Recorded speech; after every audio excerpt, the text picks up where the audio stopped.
what I found in my journey with life and going through what I went through and then doing what I do now, I find the most fulfillment that I have day to day comes from when I'm in a flow state helping other people in a way that I'm offering them something that no one else can. And then seeing the impact that that has had on their life and knowing that it's kind of had this, ripple effect, that brings me more peace at the end of the day when I'm trying to fall asleep at night than anything pleasure related.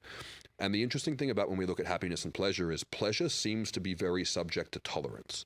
If you go out and drink a bunch of booze and do a bunch of drugs and, just fucking party, you don't really wake up the next day and go, oh, that was sweet. I feel grounded and content for that. You're like, I want to do it again. I want to do it again. Whereas, if you have a really nice night out with your family and your friends and you hug and you connect and you share stories and you laugh, you don't really come home and go, oh, I want to get back out there. You go, I'm good. I'm at peace. I'm calm. And I think that sometimes people are replacing happiness with pleasure. And I think that can be that hedonistic, hedonistic being like self-pleasuring. I think that pathway can be quite empty and hollow over time because it leaves you with less than when you found it. Whereas if you're focusing on, and when I talk about what my purpose is, I like to say that my purpose is the world being a better place because I was in it.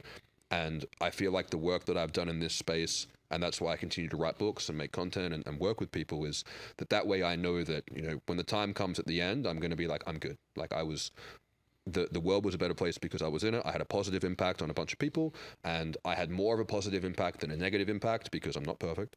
And that brings me peace. And I think a lot of people are looking for peace. I think there's a reason why men are so drawn to downers and sedatives, because we're looking for peace, we're looking for tranquility, we're looking for being calm. And I've found that for me has been the best way to achieve peace, is focusing more. When I focus more externally on helping others, it makes me happier than if I go out and try to make myself happy with, hedonism or whatever.